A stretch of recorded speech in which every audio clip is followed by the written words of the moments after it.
Tertúlia. Boa tarde a todos. Hoje é dia 24 de agosto de 2015, uma segunda-feira. Esse é o verbete de número 3.489, 5 páginas, 48 logias, 12 máximos. O tema é autofocalização holossomática, especialidade autoparapercepciologia. Quem escreveu o verbete é a professora Silmara Vicenzi, que está aqui estreando no tertuliário, muito bem acompanhada. Então vamos conhecê-la um pouco. A Silmara Vicenzi é professora universitária, ela é graduada em Desenho Industrial e Psicologia, especialista em Dinâmica de Grupos, mestre em Administração de Empresas, brasileira, natural de Curitiba, Paraná, voluntária da Conscienciologia desde 1997, docente de Conscienciologia desde 2000, consciencioterapeuta de 2003 a 2015 e tenepsista desde 2005. Então vamos agora à definição do verbete. A autofocalização holossomática é o ato ou efeito de a consim, homem ou mulher, manter a atenção no holossoma, a fim de expandir a autopercepção e a autorreflexão sobre o modo de pensar, de funcionar, promovendo a interação multiveicular necessária para as reciclagens intraconscienciais. Em pensenologia destacamos o holopensene pessoal da holossomatologia, o desenvolvimento da paraperceptibilidade aprofundando a cognição instantânea do padrão pensene pessoal, a rigidez holossomática refletindo a rigidez pensênica, a homeostase holossomática derivada da ortopensenização habitual.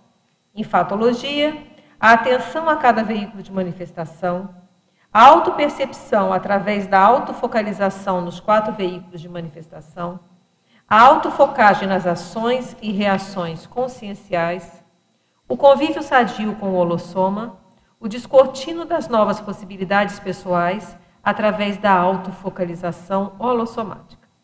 Em parafatologia, a herança holossomática, a energia gerada pelas recins, os insights do amparo extrafísico quanto aos pontos cegos pessoais, a parapreceptoria em saúde holossomática, e a Primener, a partir da autocura magna.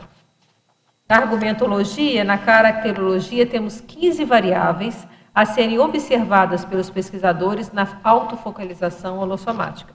Vale a pena vocês olharem isso aqui com calma. Na remissiologia, destacamos 5 verbetes: autolucidez consciencial, autovigilância ininterrupta, check-up holossomático, imperturbabilidade e qualidade de vida ideal. A autofocalização holossomática favorece o aprofundamento da autocognição e da autorreflexão quanto à manifestação consciencial integral, norteando as reciclagens prioritárias. Você já colocou o foco no próprio holossoma a fim de compreender a si mesmo e a partir disso fazer as recins necessárias? Qual o nível de autoenfrentamentos? Na bibliografia temos aqui 2 referências e vamos à mega-análise com a equipe da Enciclopédia. Veículo, bússola, patologia, autonomia, autolucidez, recinologia, autoatenção, autopesquisa, autocognição, multiveicular, autorreflexão, autoinvestimento, aprofundamento, autoconcentração, autoenfrentamento, autocientificidade, autoorganizaciologia, paraterapeuticologia, autoparapercepciologia e autoconsciencioterapia. Bem, antes de começarmos, a gente vai fazer aqui algumas divulgações. No próximo final de semana, agora de agosto, tem 3 oportunidades aí de cursos, tá certo? Um é o 40 Manobras Energética, que vai acontecer de 28 a 30 de agosto, como eu falei, com o professor Mário Oliveira na CIP. Com informações, 45 2102 1421, 45 1402, não, 45 2102 1421. Outro curso é o Imersão Progessioterápica, nesse mesmo final de semana, com o professor Nário Takimoto, tá certo? Então também é um curso de imersão de 3 dias, informações vocês ligam para OIC, que é o 45 3025 1404, 45 3025 1404. E esse terceiro curso aqui tem a oportunidade para quem está aí fora, porque ele tem também a modalidade de ensino à distância. E também o primeiro módulo ocorre nesse final de semana, que é 20 e 30 de agosto. Então, o curso é Programa de Evolução Parapsíquica em Extraterrestriologia. Tá certo? O primeiro módulo é agora e o segundo módulo é no 5 e 6 de setembro. Então, maiores informações vocês fazem aqui pelo telefone do CAEC, que é o 45 3525-2652, 45 3525-2652. E como eu falei, como tem a distância, então quem está fora de Foz pode ter oportunidade. E tem um outro curso que nós selecionamos aqui, porque tem relação com a temática do verbete, que é um curso da Cosmoethos, que chama Holossomaticidade sob o prisma da cosmoética. Ele vai acontecer no dia 5 de setembro de 2015, tá certo? Então, informações, vocês entram em contato com o e-mail Cosmoethos, então Cosmo, o ethos é com TH, tá? Cosmo, ETHOS, @yahoo.com.br. E aí vocês têm mais informações aí sobre esse curso. Então, agora vamos começar. Então, a primeira pergunta clássica é o tema do verbete. Como é que você chegou nesse tema? Tá funcionando. Então, a ideia de fazer esse tema é o seguinte, é porque às vezes a gente fica buscando, né, informações fora, fica procurando culpados por situações que ocorrem no dia a dia. E, na verdade, se você olhar para dentro de você mesmo e analisar os seus veículos, você já consegue ter muitas informações sobre você mesmo, sobre o que você acha mais certo ou errado de você fazer. Enfim, ele te dá uma... Quando você volta para si, você começa a se perceber, observar os seus veículos de manifestação, você acaba tendo um conhecimento maior de você, né? Você começa a conhecer melhor os seus limites, o seu modo de funcionar, como é que você atua nos diversos contextos. Então, ele expande o autoconhecimento, a sua autocognição, e isso aí facilita bastante na questão de você, decisões, atitudes, enfim, relacionado a esse conhecimento. Então, vamos começar a atender, então, os teletertulianos. Sim. Então, na fatologia, na primeira página, na segunda linha.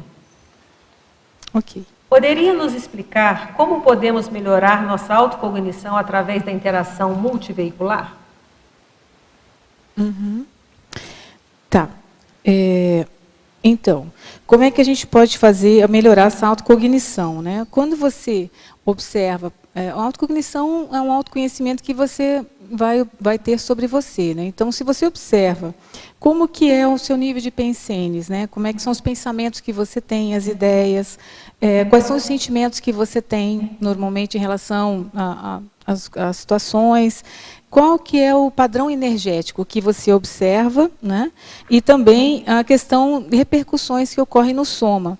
Então, quando você observar, por exemplo, a questão do pensene, né? Ele já tem o pensamento, sentimento e energia.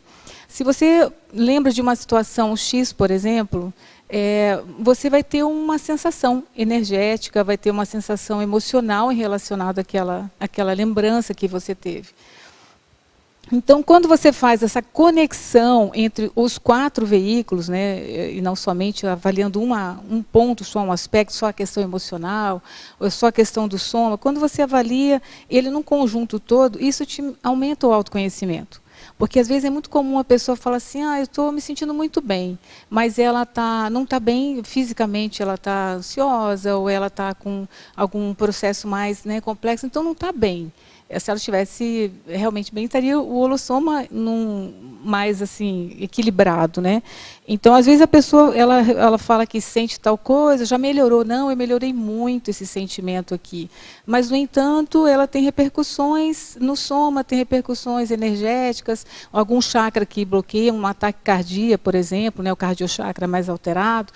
Então, quando você faz essa avaliação nos 4 veículos, e não somente num dos veículos, você aumenta o seu autoconhecimento. Você começa a ver algumas incoerências, às vezes, no que você fala, no que você sente, né, e as repercussões que você tem no próprio corpo, no soma. Patologia também, na mesma página 1, agora na 9ª linha. Quais as suas dicas para a desdramatização das mazelas do cotidiano. Então, como é que a gente vê aqui? Quando eu falo de autofocalização holossomática, eu estou falando de autorresponsabilidade, né? A pessoa trazer o foco para si mesma, ela procurar o loco interno, procurar ver qual a responsabilidade dela naquele contexto e não procurar as informações fora, porque a gente sempre vai ter essas informações. Então, por exemplo, às vezes acontece uma situação, a pessoa ficou chateada, ela ficou incomodada com alguma coisa. Então, as situações sempre vão existir e sempre vai ter incômodos e pessoas que às vezes vão incomodar, então vai ter sempre isso. O mais interessante é você analisar, tá, mas por que eu fiquei incomodado com essa situação? O que pegou em mim que eu fiquei incomodado, que me chateou? Então, não é o que a pessoa fez, é por que eu fico daquela forma. Então, quando você traz essa reflexão para você, quando você pega essa responsabilidade, você desdramatiza, porque aí você deixa de culpar o outro, de culpar o mundo, o universo, né, pela situação, e você vê que você precisa trabalhar algumas coisas para saber lidar melhor, porque as adversidades sempre vai ter, né? A gente não tem, faz parte, a evolução, né? É impossível, não vai ter uma vida tão tranquila. Então, sempre vai ter isso. Então, a forma que eu vejo traz a responsabilidade para você e procura ver no que você precisa trabalhar em você ou melhorar para que você não caia de novo nessa mesma condição, né? Não ter novamente, repetir esse mesmo sentimento, ou seja lá, esse drama, né, que a pessoa tenha tido. Então, agora, na parafatologia, a gente vai mudar de página, okay. Página 2, terceira e quarta linha. Como podemos melhorar os insights do amparo extrafísico quanto aos pontos cegos pessoais? Então, como é que nós podemos melhorar, né, esse amparo extrafísico? Quando a gente começa a ficar mais... Eu vejo assim que quando a gente tem uma tranquilidade maior, quando você para um pouquinho para pensar e analisar o que está acontecendo no seu holossoma, por exemplo, você tem uma acalmia. E essa acalmia te permite ter acesso, né? Por exemplo, eu faço TENEPS num quartinho separado lá, né, que eu chamo quartinho. Então, o quartinho é onde eu faço minhas reflexões, onde eu faço assim, a técnica das 5 horas, é onde eu gosto de pensar e avaliar. Então, às vezes, quando eu tenho uma situação que eu não estou conseguindo ver o que eu tenho que fazer, eu entro nesse quartinho, relaxo, procuro esvaziar minha mente, não pensar em nada, e eu vou sentindo uma calmia nessa parte. Daqui a pouco, aquilo que estava incomodando, você vê que daqui a pouco você começa a ver de uma outra forma e já... Fica pequeno, né? E já é pequeno, você vê que aquilo ali já não está mais incomodando, né? Então, eu vejo assim que a única forma que você tem, eu vejo, de você conseguir conectar com o amparo extrafísico, você tem que ter uma calmia. Porque se estiver nervoso, irritado, ansioso, preocupado com alguma coisa, não tem amparo que vai... Por mais que ele tente, né, não vai sintoniza, conseguir. Né? Não vai dar. Exato, não tem essa sintonia. Então, ele precisa estar mais calmo. Como que faz? Relaxa, porque às vezes no primeiro momento a pessoa fica naquela ansiedade, ela quer resolver logo. Mas às vezes não é assim. Às vezes eu preciso me escutar, né? Me ouvir primeiro. Deixa eu me ouvir, ver como que eu estou me sentindo, se eu estou essa ideia, o que ela traz para mim. E aí, quando eu vou conseguindo fazer isso, eu consigo aumentar. Eu começo a ter insights. E às vezes a gente até ri, a gente vê que é uma bobagem, né? Você começa a rir de você mesma. Fala, poxa, mas o que é isso aqui? Não tem nada a ver, né? Então, às vezes, eu acho bacana, quando você começa a rir de você, das suas bobagens, é muito bom. Desdramatiza, né? Desdramatiza, com certeza. Aí tem a ver com o anterior. Parafatologia, continua no mesmo item, né? Tá. Agora, no final da 7ª linha. Você já teve experiências com aparelhos extrafísicos otimizadores da lucidez? Já, sim. Por exemplo, eu participo de dinâmica, né? Da dinâmica da paracirurgia, por exemplo, e até mesmo de laboratório também eu já percebi isso, de você sentir, né, realmente que existe um aparelho extrafísico, onde a ideia é justamente aumentar o seu nível de lucidez. E aí eu vejo, claro, que existe uma assistência lá. Quando você está lá, você vai para assistir outras pessoas, né, com outras consciências e consciências, mas eu já percebi, sim, as pessoas também viram esse aparelho extrafísico, e eu também, num laboratório que eu fiz uma vez de despertologia, eu também senti claramente o trabalho feito na minha cabeça, né, e aquela sensação mesmo de ter algo na sua cabeça, melhorando esse nível de lucidez. Mas também, novamente, você tem que estar tranquilo para perceber, né? Você tem que estar tranquilo para você perceber que realmente tem um investimento, às vezes extrafísico em você, para que você melhore, né? Amplie isso. Codigologia agora, na página 2, segunda e terceira linhas. Poderia explicitar o que é? Ele perguntou 2 códigos, então vamos fazer um de cada vez. Se possível, com exemplos. O primeiro é o Código de Pesquisa Pessoal. Que seria e você poderia exemplificar? Então, esse Código de Pesquisa Pessoal, porque, veja assim, a gente não pode parar de pesquisar, né? É uma pesquisa, é uma coisa constante. As técnicas que você vai utilizar, é você que vai ver de acordo com aquilo que você se sente melhor e que você vê que tem mais efeito. Né? Então, existe uma série de técnicas que você pode utilizar, mas é você que vai escolher essa técnica. Por isso que é um código de pesquisa pessoal. Para você, que técnicas que você utiliza, que você vê que você consegue se perceber melhor, que você consegue se estudar melhor, se pesquisar melhor. Então, é muito pessoal mesmo. Né? Então, a gente passa uma ideia, mas a pessoa tem que ela experimentar e ela buscar essa informação. E o outro é o Código dos Direitos Intraconscienciais. A mesma ideia, explicitar e exemplificar. Aqui eu vejo assim, que a pessoa, ela tem o direito de ser o que ela é, né? Tipo, o código dos direitos intraconscienciais, cada um é o que é. Nós somos o que nós somos resultado de muitas vidas, na verdade, né? Então, hoje eu diria que nós somos a melhor versão 2015, a melhor versão de mim. Top, aqui, top, é nesse momento aqui.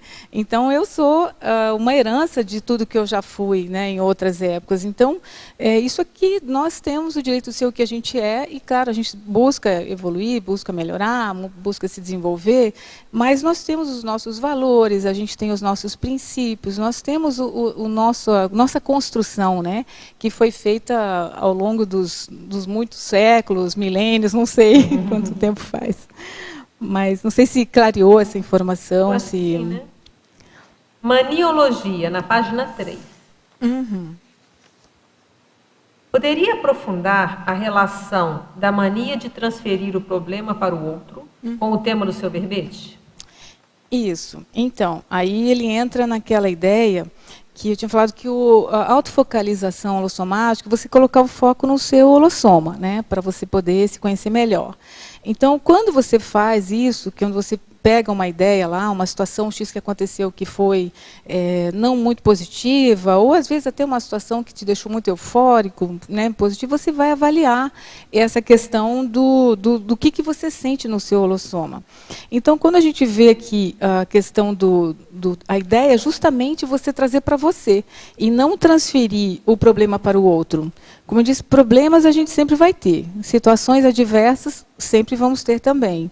Então, é mais fácil melhorar a sua percepção sobre as dificuldades e as frustrações ou as diversidades do que você tentar tirar tudo do seu caminho. Né? Então, quando a gente procura colocar para você mesmo, trazer para você o loco interno, você desdramatiza a situação, como a gente, né, já falou sobre isso, desdramatiza e você assume a responsabilidade, porque é muito comum, né, Adriana? Às vezes as pessoas sempre é culpa do governo, é a culpa do chefe, é a culpa do filho, é a culpa dos amigos, é a culpa da vida, né? E a pessoa tira dela aquilo. E está sempre num processo de vitimização, um processo de sempre colocando na mão do outro o destino, a felicidade, a alegria, enfim, e não traz para si. Como que é você? E qual que é a sua parte nisso?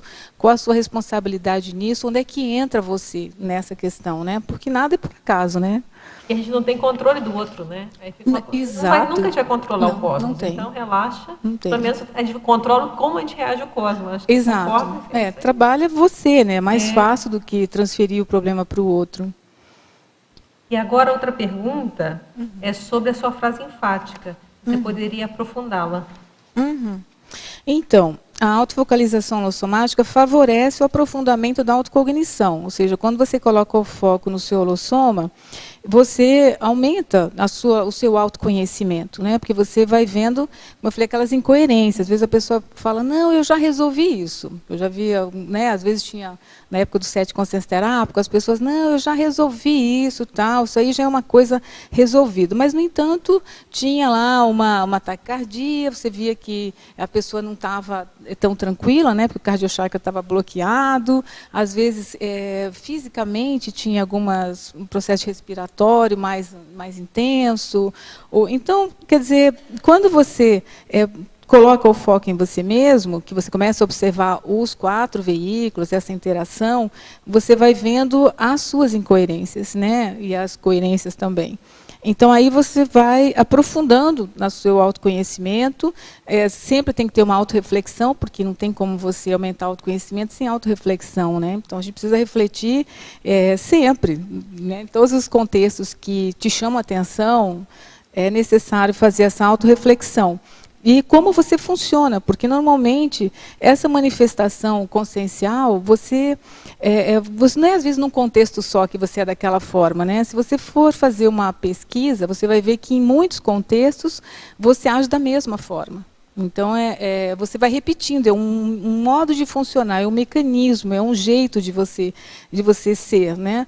Então, isso, quando você tem essa percepção, que você faz essa autorreflexão, que você faz essa autoanálise, que você consegue identificar um jeitinho seu lá de funcionar, você vai nortear suas reciclagens. Puxa, o que eu preciso fazer? Porque se chegar um diagnóstico, tudo bem, né? Chegou um diagnóstico, tenho isso e aquilo. Tá, e agora eu faço o que com isso? Né? Que eu faço o seguinte, eu preciso, então, desenvolver algumas técnicas de autoenfrentamento para eu fazer essas reciclagens. Porque, se não tiver também um esforço, também não vai ter reciclagem nenhuma, né? Só você saber que tem isso ou tem aquilo, isso também não vai reciclar nada, não vai melhorar nada, né? E agora, na caracterologia, vai querer o item 11. Item 11, para a profilaxia. Poderia explicar como perceber esses primeiros incômodos e como localizar em quais veículos eles ocorrem? Tá. Para a profilaxia? Isso. Tá. Então, como identificar esses como é que a gente faz isso aqui? Porque, às vezes, a pessoa tem como é que você... Né, o primeiro incômodo que você tem, às vezes, é uma situação que aconteceu no seu dia a dia lá e você ficou meio... pegou alguma coisa naquilo ali. Aí você deixa passar. Não, releva, né? Isso aqui é bobagem, daqui a pouco vai mudar as coisas, o outro muda, né? Ou a situação muda, e vai melhorar aquilo ali. Mas aí você vê que daqui a pouco ele vai aumentando. Daqui a pouco acontece uma segunda coisa, e eu mantenho de novo, e mais um incômodozinho dali, no terceiro mais um dali, a coisa vai crescendo.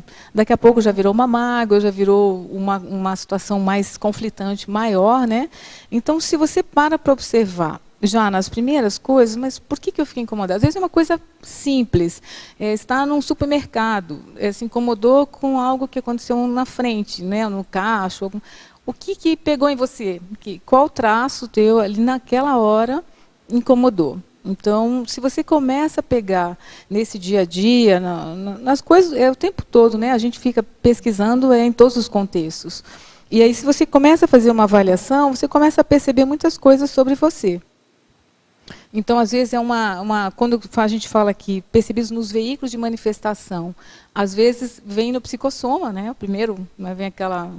Fala mais alto, né? Fala mais grita, alto, né?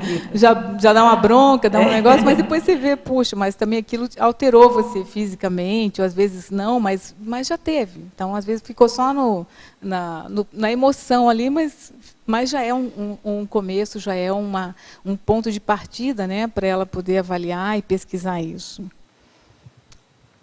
Então, agora ainda temos na parafatologia, voltamos para a parafatologia, página 2, agora na penúltima linha. Poderia descrever alguns dos aparelhos extrafísicos otimizadores da autolucidez Em quais circunstâncias eles são utilizados? Você já tinha falado um pouquinho disso. Eu já tinha falado alguma coisa sobre isso. Ela falou que você tem como descrever e se você você já citou algumas circunstâncias, falou dinâmica, sim, dinâmica, né? Mas teria exato. alguma outra que você lembrar? O que eu percebi mais mesmo foi em dinâmica, que já faz alguns anos que eu estou nessa dinâmica, então ali a gente percebe não só na gente, mas às vezes no outro também, né? Mas assim, eu já vi, tipo, cones de luz, às vezes aquele pequenininho metálico, normalmente é metálico, né? O que eu consegui, pelo menos que eu vi, né? Consegue enxergar que eu percebi assim, metálico, às vezes era um cone de luz, às vezes era uma iluminação muito forte na cabeça, como se tivesse, e você sentia mesmo uma expansão. Às vezes é como se você estivesse totalmente 100% naquele local, sem ter interferências, sem ter alguma coisa tirando a sua atenção. É como se ficasse muito límpido, né? Você limpasse um óculos e ficasse aquela leitura de uma forma como não é o seu cotidiano, digamos assim. É muito límpido mesmo a experiência, né? Então é muito, muito bacana. Principiologia, página 2. Quarta linha. Poderia ampliar o princípio de jamais reclamar do próprio holossoma? Isso é bom, hein? Sim. Ainda mais assim, o ginossoma, né? Que as mulheres reclamam muito. Porque tem DPM, porque tem os hormônios, né? Então, essa ideia aqui é porque, assim, nós temos uma herança, né? O nosso holossoma. Então, a gente, tanto a questão do mental soma, como psicossoma, você já traz herdado, né? Então, se você se incomoda, puxa, eu queria ser mais assim, ou mais assado, ou às vezes você compara com alguém, porque é muito comum nessa questão da reclamação você fazer uma comparação, né? Aí, quando você compara com algum que é mais evoluído, ou tem mais domínio energético, ou ele é mais inteligente, sempre vai ter, né? Pessoas que são mais do que você, pessoas que são menos, você sempre vai encontrar isso. Mas quando existe essa comparação, normalmente a pessoa tende a ficar meio incomodada com alguma coisa, né? Queria ser algo que não é. Mas, na verdade, isso é seu, você trouxe isso, né? E até mesmo o próprio soma, a pessoa, puxa, mas isso aqui é genético. Mas por que você nasceu nessa família que tinha esse processo genético? Também existe nada é por acaso, né? Existe um link aí que faz uma ligação de você com esse processo todo. Então, você veio com soma para você poder estar nessa dimensão, né? E poder atuar e desenvolver, evoluir, crescer e tudo mais. Então, o soma ele tem essa função, né? Então, cuidar bem do soma, claro, diante daquilo que você pode sempre melhorar, né, no que é possível, mas é no sentido de você ser mais satisfeito com você mesmo, né? É da autoaceitação, eu vejo, assim, porque claro que a gente queria ser um serenão, né? Que seria muito bom, né? Já ter um domínio maior das emoções, mas nós estamos desenvolvendo. Então a ideia é você aceitar, porque a gente não consegue mudar o que não aceita, né? Então, para a gente conseguir mudar alguma coisa, eu preciso primeiro admitir isso, eu aceito isso e aí eu faço ações para mudar. Porque se a gente rejeita algo, você não vai mudar uma coisa que você nem consegue admitir. Ou senão você tira fora, você critica, você se incomoda, repudia, né? Então não vai conseguir. Então é no sentido de se autoaceitar mesmo, é mais nesse sentido. Xiomara, pode ir. Eu queria te fazer uma pergunta. Primeiro, parabéns pela escolha do título. Acho que focar no holossoma é tudo de bom e extremamente necessário. Eu queria te perguntar justamente sobre isso. Então, a pessoa focou, fez as pesquisas, identificou uma série de dificuldades. Uhum. Quais que são os próximos passos da aplicação e quais técnicas você acha que a pessoa deveria aplicar ou poderia aplicar para melhorar? Assim, para ela não reclamar, se diz nessa questão? Uma vez que ela identificou dificuldades no holossoma, sejam elas de padrão físico-energético, vamos falar energético, psicossomático. Sim. Quais as técnicas você acha que a pessoa deveria aplicar e como que seria o direcionamento disso? Eu vejo assim, por exemplo, foi na questão psicossomática, né? Então, começar a fazer essa autorreflexão mesmo. Por que isso me incomoda? Aqueles incômodos que tem, né? Me incomodou tal coisa. Por quê? Que traço pegou ali em mim que aquilo incomodou? E aí, que outras circunstâncias esse mesmo traço aparece e com os mesmos tipos de incômodos, por exemplo, um padrão que a pessoa tem, quando ela começa a ver, avaliar e chegar a alguns diagnósticos sobre ela, como que ela pode melhorar? Então, essas ações práticas, ela vai ter que fazer. Então, às vezes, tem que contar até 10, às vezes ela precisa contar até 20, né? Alguns casos até 100, depende, né, da pessoa, mas às vezes ela vai ter que contar, ela vai ter que fazer alguma coisa assim para ela poder se trabalhar melhor. Então, eu vejo assim que, por exemplo, a técnica de mobilidade física vígio, a pessoa que vai ter que ficar parada ali, ela começa a ter um controle maior, não só do soma, mas da emoção também. A técnica das 5 horas, que você fica ali parado, né, aquelas 5 horas, também você entra em contato com você. Então, eu vejo assim, que, às vezes, eu via muito, as pessoas elas não queriam fazer olhar para si de medo. Que elas tinham assim, um autoconceito, às vezes, não aquele autoconceito que ela queria ter. Vai que eu olhe e piore ainda mais o autoconceito que eu já tenho sobre mim. Eu via isso muito, né? A pessoa tinha medo de vai que eu vou olhar e vou descobrir uns trafares lá que eu não gosto, vai piorar a situação. Mas, na verdade, eu vejo que é o contrário, né? A gente vê que quando você entra em contato com os seus trafares, você se fortalece. É o contrário do que as pessoas veem. Porque aí eu vejo, eu tenho mesmo, né? Tenho. E aí, vamos ver o que eu vou fazer com isso aqui. Mas ele existe, é fato. Queria não ter, mas tem. Queria ser serenona, mas não é. Então, eu tenho. Então, admite e vê assim, como que você vai fazer. Então, essas ações vai depender de cada caso. Para ela, o que vai funcionar mais naquela situação. Então, às vezes, a pessoa ela pode procurar identificar isso, e se ela não conseguir, procura uma ajuda de um especialista que vai ajudar a ver técnicas que seriam mais interessantes para ela, né? Que fosse mais funcional mesmo. Quando você fala ajuda de um especialista para trabalhar e aplicar técnica, seria um especialista tanto da área da consciencioterapia, quanto da área da psicologia? Da consciencioterapia, ou se ele não quiser fazer consciencioterapia, então pode procurar psicologia, enfim, que às vezes está numa cidade que não tem, né? E aí melhor ele fazer, vai ajudar, ele procura uma linha que ele realmente cognitiva, que ele gosta, cognitiva, e começa a trabalhar isso. Porque, às vezes, sozinho, a gente tem os pontos cegos. Sim. E, às vezes, por mais que você reflita, analisa, tem coisa que você não vê. E, às vezes, você não consegue descobrir muito bem o que está por trás daquilo. Sim, e às vezes as pessoas enxergam e você não enxerga, demora para perceber. Exatamente, né? Exatamente. Às vezes, o outro vê, você não vê. Né? Tá. Então, tem coisas que às vezes, o outro pode te ajudar nesse aspecto. Ele vai te mostrar algumas coisas que você não conseguiu perceber. Tá. E eu acho que você já respondeu, mas eu queria que você reforçasse. Então, lá embaixo, na página 2, a penúltima linha em neossinapsologia. A formação de neossinapses a partir da homeostase holossomática. Quais são as neossinapses que você acha que a pessoa desenvolve a partir da aplicação de um holossoma mais homeostático? Então, o que eu vejo aqui, né? Que quando você começa a olhar mais para você começa a entrar mais em contato, se observar mais, você vai criando novas sinapses do seu modo de funcionar, do seu jeito de ser. Isso aqui me incomoda, isso já me incomodou em outras situações, isso aqui me deixa muito satisfeito, por exemplo, essa situação me deixa muito feliz, muito motivado. Que situações são essas que normalmente te deixam mais para cima ou que deixam mais para baixo? Quando você começa a entrar nesse contato, você começa a ter novas ideias, né? Novas sinapses, novas formas de você ver aquilo. E eu vejo assim que para você ter essas novas sinapses, você tem que estar num equilíbrio mais, né? Então, aquele momento que você faz uma reflexão, começa a achar os nós, né? Os pontos, digamos assim, e aí, com isso, esse estado de acalmia que eu tinha colocado inicialmente, eu acho que ele ajuda muito. Após você fazer uma reflexão, sereniza, esvazia a mente, e procura escutar você, ver o que o seu corpo está falando, o que ideias vêm na sua cabeça, e aí isso te ajuda a ter mais sinapses, né, sobre você mesmo.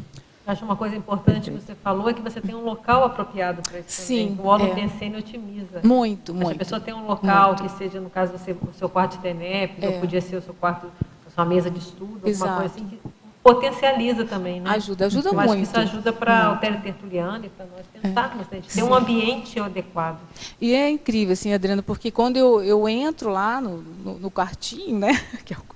Quando eu entro no meu quartinho lá, é incrível como eu posso estar, às vezes, incomodado com alguma situação ou algo que tenha acontecido. Eu entro ali, mas é incrível, assim, como eu começo a ter...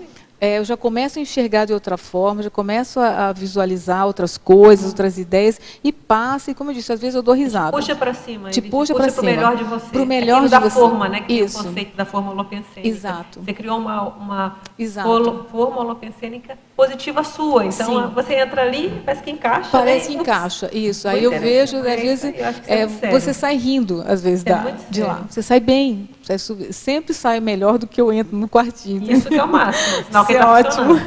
Funciona.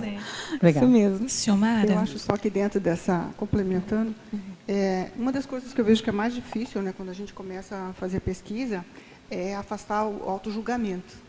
Então, quando a gente fala da higiene consciencial, e a primeira técnica, talvez, para a gente começar a fazer autopesquisa, é tirar o peso do julgamento. Então, eu tenho esse traço, mas eu não preciso já colocar o peso que esse traço tem dentro do contexto, né? Então, quando você começa já a colocar isso, você já começa a ficar assoberbado, né? Porque a gente já está atolado nos nossos defeitos, nos nossos problemas. E aí, não, eu tenho esse traço, tá? Pode ser que ele não seja positivo, né? A grande maioria, às vezes, não é, por isso que está gerando problema.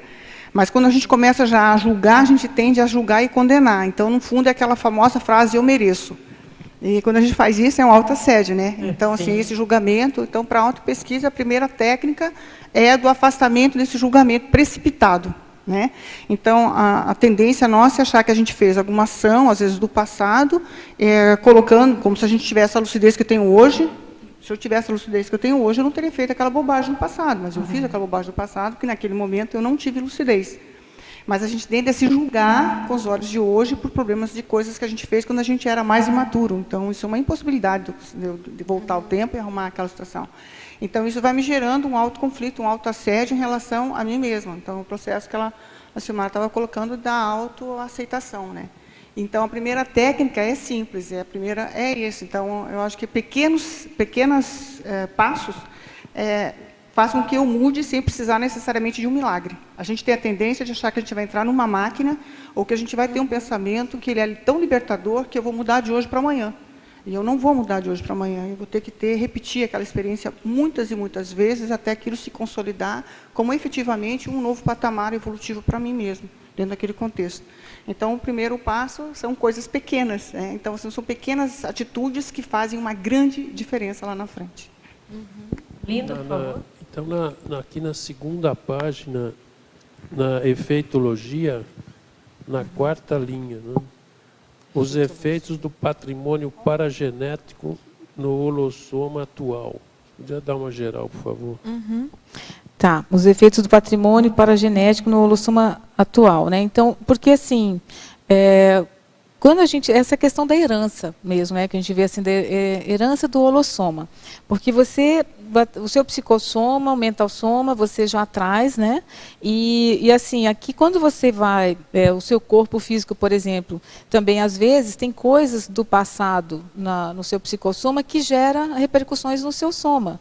Então, às vezes a pessoa não nasce com aquele problema por acaso, ou ela adquire aquilo ali. Às vezes ela já tem uma cunha lá, uma situação de uma outra vida, por exemplo, e emocionalmente aquilo fica marcado no psicossoma e aquilo desenvolve no próprio soma.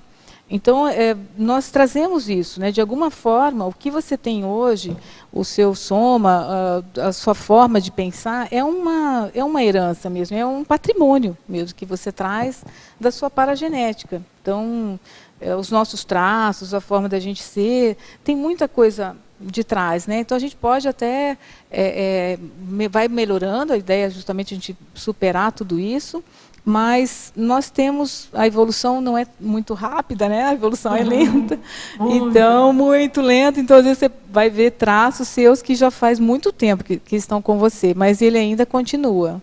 Então, acho que é isso. Só mais uma coisa, na fatologia você cita lá, tanto sem falar em linha, lock interno e lock externo. Né? Isso. Eu gostaria que você desse uma geral em relação ao tema do lock interno e externo. Então, o lock externo é quando a pessoa ela coloca a responsabilidade fora dela, né? Então, ela começa a colocar que é por causa de fulano, ou é a situação que aconteceu, as contingências que me levaram a isso. Então, quando acontece alguma coisa, ela fala, é por causa do fulano que eu estou assim. Ah, é porque essa situação aconteceu, eu fiquei desse jeito. Então, quer dizer, se tirasse o fulano, se o fulano não tivesse falado... A vida seria ótima. A vida seria ótima, né? Só que vai ter muitos outros fulanos, né, que vão surgir... Até piores do que o fulano. Piores, inclusive, do que esse fulano aí. E aí a coisa vai ficar mais complicada. Então, quando a pessoa começa a procurar, também se eu não tivesse falado isso, fulano não tinha feito aquilo. Se eu não tivesse visto tal coisa, fulano não teria falado tal coisa para mim. Então, ele fica sempre procurando alguém que é o responsável por aquele meu mal-estar. E quando, na verdade, você pensar, puxa, mas é por que eu me incomodo quando o fulano fala isso? Por que eu me incomodei com as atitudes que o fulano teve em relação a tal pessoa ou em relação a mim? O que pegou, que traço está ali naquele momento, meu, que eu preciso trabalhar e para melhorar? Então, você trabalhar, o mundo a gente não muda, mas a sua percepção de mundo a gente consegue melhorar. Isso a gente consegue melhorar bastante. Como até a Ive colocou, né, às vezes quando você tira aquele julgamento, a autopunição, às vezes, não tinha que ter feito isso, né, começa... É uma forma de também não assumir responsabilidade, né? Porque o lock interno é justamente o contrário, é você assumir a responsabilidade. Então, quando a pessoa se vitimiza, não está assumindo a responsabilidade. Ela ainda está colocando alguém. Quando ela fala, eu mereço mesmo, né? Tem mais que levar na cabeça, fiz isso aqui. Mas isso também é uma forma, essa vitimização está colocando para o outro ainda, não é ela. Senão, se não tivesse o outro, a circunstância, ela estaria muito bem. Então, o lock interno é você trazer a responsabilidade de você, que é a ideia do verbete, né, essa autofocalização holossomática, é você procurar as respostas dentro de você. É você procurar as suas incoerências através dessa interação multiveicular. Como é que você se sente, o que você pensa, repercussões que ele traz para você, nesse sentido. Tá, ok, obrigado. Não? Primeiro, parabéns para minha amiga Silmara, companheira evolutiva aí. Ô, Sil, quando eu li esse negócio de neossinapses mantenedoras do padrão de saúde homeostática, está nas páginas 2 e 3 aí, eu pensei num sistema de retroalimentação, mais ou menos, porque o padrão de saúde holossomática, ele também muda. À medida que a gente vai conseguindo progressos, né, ele vai mudando. E as neossinapses mantenedoras, aquelas que mantinham o padrão antigo, elas já não têm mais essa função. Eu queria saber se é assim que você vê, ou se tem se é essa a interpretação que você deu, ou se tem alguma outra maneira de ver. Não, exatamente. Essas neossinapses, né, mantenedoras do padrão da saúde homeostática, é quando você já começa a identificar, por exemplo, os padrões que são mais negativos, aqueles padrões que você já tem, mas que você sabe que já está obsoleto, anacrônico, já não serve mais. E aí você começa a fazer essas autorreflexões e começa a mudar algumas coisas, a enfrentar, pelo menos, a situação, você vai criando um novo padrão. Né? Você vai criando um padrão menos vitimizado, menos julgado, né? Tipo, não ficar julgando o tempo todo, esse autojulgamento, e começa a ter ficar mais homeostático, né? Fica mais saudável, digamos assim. Então, a ideia é essa mesmo, é bem por aí do que você trouxe. É um padrão, é uma conquista, né, que você faz. Na verdade, ninguém fica homeostático a troco de nada, né? Teve muito esforço para chegar naquilo ali. Então, daí a gente cria sinapses para aquilo. Aquele é meu novo, o meu ótimo do momento é aquele agora. Isso. Né? Daí um tempo a gente consegue reciclar mais algumas coisas. E aí essas sinapses que eu fiz para as conquistas deste momento, elas já não mais Elas não têm mais, já não são mais as mantenedoras daquele padrão, já não tem mais essa serventia. Isso. E o sistema é retroalimentado a partir daí. Aí a gente vai criando novas. É assim mesmo? E você vai mudando, né, como se fosse de patamar, porque às vezes você tinha lá uma situação X de conflito, por exemplo, e aí você criou algumas sinapses em relação àquilo e conseguiu melhorar algumas coisas naquele sentido. Mais para frente, aquilo ali já ficou pequeno, já não tem mais a ver com você. Aí são outras situações que você vai criando novas sinapses, né? Para cada situação, cada momento que você está, são novas que você ela vai retroalimentando mesmo. Certo. Então, claro que às vezes, quando você está criando essas neossinapses, né? Alguns momentos você consegue manter, alguns momentos pode ter algumas recaídas, mas você tem aquilo ali, quando você vai focando e continuando, e a continuidade disso é que vai realmente fixando. Certo. Né? Posso fazer mais uma? Como, eu não sei se você já respondeu, porque eu cheguei um pouquinho depois, mas você falou alguma coisa sobre somatização? Não, somatização ainda não. Mas vamos abordar, né? A somatização, o que ocorre, né? Quando às vezes a pessoa ela tem lá um conflito, às vezes uma mágoa, um ressentimento, coisas que ela não conseguiu resolver do passado, ou às vezes até de um passado recente, né? Ela pode, se ela não trabalhar aquilo, ela não olhar, não verificar, não fizer um aprofundamento, aquilo pode se tornar uma doença mesmo, né? Então acaba se tornando verdadeira mesmo, né? Ela vem e você acaba você vai somatizar aquilo ali mesmo, em função de você não ter parado para trabalhar. E aqueles primeiros incômodos que surgem, né? Quando surgem os primeiros incômodos e você vai trabalhando, não dá tempo de somatizar.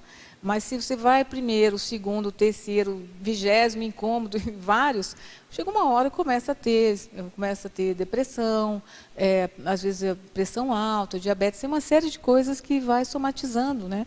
Em função da questão emocional. A gente vê assim que o soma é a última parte, né?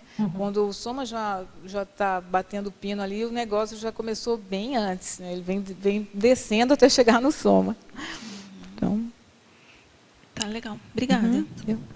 Silmara, boa tarde, parabéns pela estreia. Obrigada. Aqui. Na parafatologia, página 2, na quarta linha, de baixo para cima, você traz a projetabilidade consciencial paraterapêutica. Realmente, as projeções, mesmo sendo com pouca lucidez, né, a gente traz muitas informações, né, dos traços nossos, e inclusive atualizações. Né, alguns traços, alguns padrões que... Sim. A gente está meio desatualizado, a gente surpreende, né? Mesmo assim, projetado, utilizando o psicossoma preponderantemente, né? Que tem a tendência de aumentar nossas emoções, a ansiedade. Eu tive uma experiência que eu vivenciei uma situação no extrafísico, que eu resolvi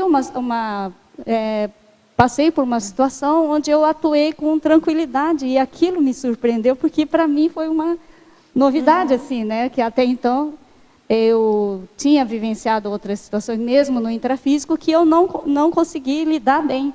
E no extrafísico eu consegui lidar bem. Então eu achei que também serve como atualizações, né, das informações nossas. Daí eu queria ver com você como que a gente então poderia aproveitar melhor essas informações que a gente obtém no extrafísico e utilizar como autoprogessoterapia. Então, às vezes eu vejo assim, você tem flashes, né, de uma projeção onde você viu você atuando no extrafísico, ou você reagindo uma consciex, daí você viu que era consciex, aí você achou que era um ladrão. Para mim já aconteceu muitas vezes assim. Aí eu reagi, eu falei, poxa, não era para ter reagido, era uma consciex, não era uma verdade, não era real, né? Aí você vê, poxa, por que eu tenho esse padrão? O que acontece que eu reajo quando sente uma ameaça, por exemplo, né? E aí você, qualquer flash que você tenha no extrafísico, por exemplo, de alguma projeção, ele serve também como base de autopesquisa. Não só você olhar o seu holossoma, mas essas experiências te trazem, elas mostram como é que é você. Porque eu também já me vi em situações onde eu estava assim, muito lúcida extrafisicamente, atuando, inclusive com sexterapia, atendendo fora, e de uma forma assim, bacana. Eu falei, puxa, parece até melhor do que no intrafísico, porque aqui lá você está sem o cérebro físico, né? Então você parece que expande, fica mais lúcida. E quando volta para cá, você não tem a mesma lucidez que você tem no extrafísico. Então eu vejo que isso mostra você, né? Quando você está lá, é a sua essência, aquela reagindo ou não reagindo, atuando bem ou atuando mal, é você, é a sua essência, está ali.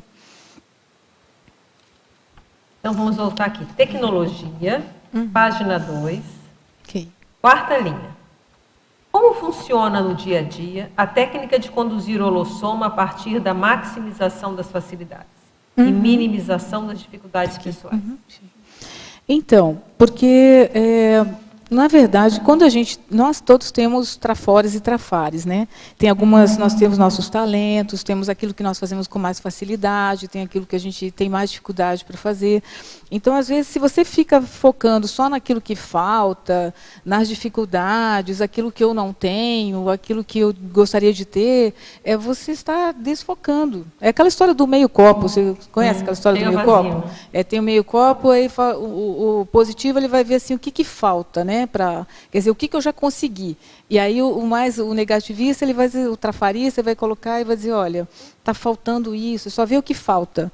Então, às vezes, nós já temos muita coisa, né? Já temos, só o fato de a gente ter acessado a Conscienciologia, a gente estar aqui, estar desenvolvendo, pesquisando, ter esse conhecimento, né?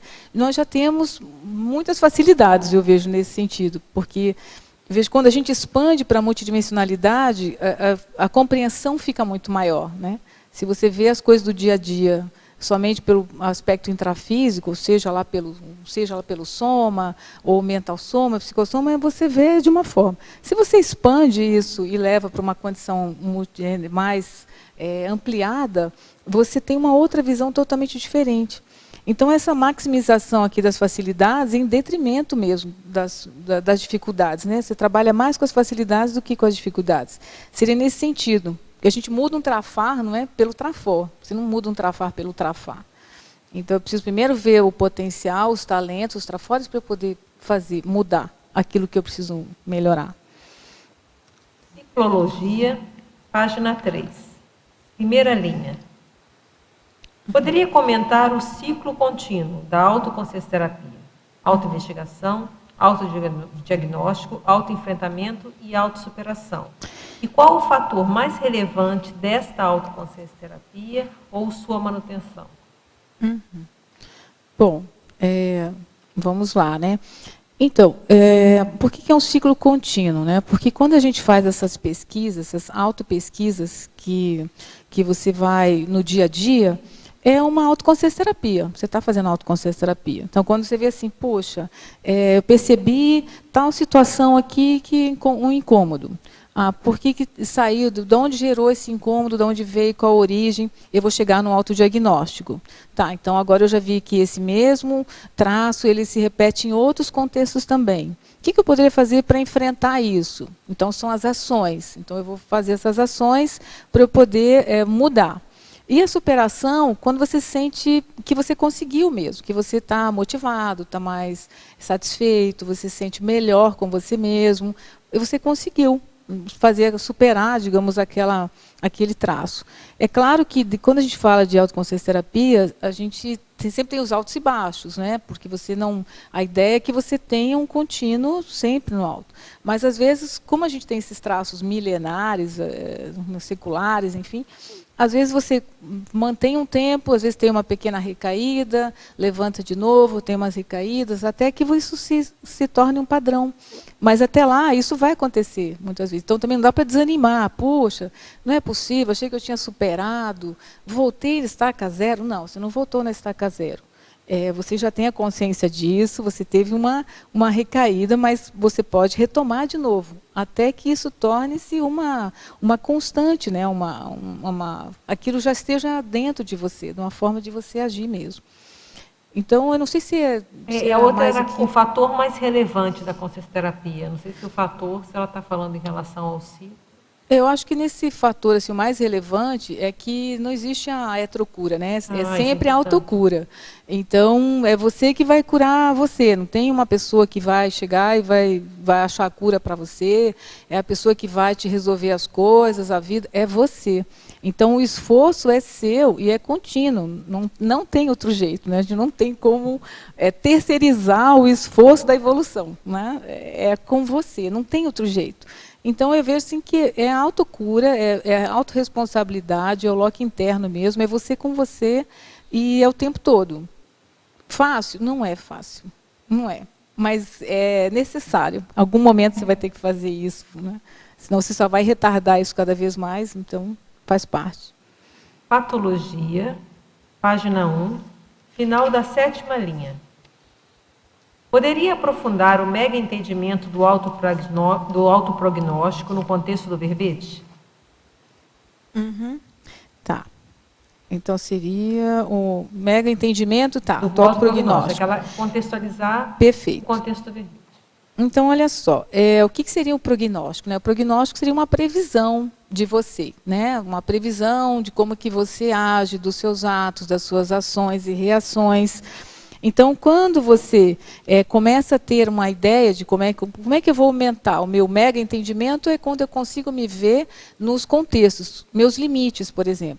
Nesse contexto eu ajo assim, normalmente eu tenho a tendência a agir de tal forma, eu tenho como prever, às vezes, algumas coisas quando você já tem um conhecimento de você, né? Você já sabe como é mais ou menos você funciona, você já tem assim, uns limites, ó, que até que eu dou conta, passo daqui eu não consigo, não. A gente precisa ter esse reconhecimento, porque no super mulher a gente não é, nem super homem, né? Tem os seus limites. E aí veja o que você consegue fazer, ou até onde você consegue ir, até onde você consegue fazer. Então, esse mega entendimento é você prever o seu modo de funcionar mesmo. Como é que você funciona? A partir do momento que você vê assim, situações que me incomodam, situações que me dão prazer, que me satisfazem, ou situações que me deixam fora, me tiram fora do prumo, digamos. Que situações são essas? Então, eu vou verificar e vou estudar, não que você vai se acomodar, né? Não, eu vou evitar porque eu não consigo. Não é isso. É no sentido de ver os seus limites, trabalha nisso para você poder realmente superar, né, essa situação. Eu acho que às vezes até a gente testa, né, alguma coisa e até se surpreende. Você fala, não, acho que isso aqui eu não dou conta. Você vai lá e dá conta. Você fala, poxa, incrível, consegui. Tem que ter uma ousadia, né? Às vezes tem que ter uma ousadia, porque não pode ficar só no limite ali, porque eles não saem do lugar nunca também, né? Então, na interaciologia, na página 3, segunda e terceira linha. São duas interações que ela quer que você amplie. Uma delas é a interação contínua, holossoma, multidimensionalidade e multisserialidade.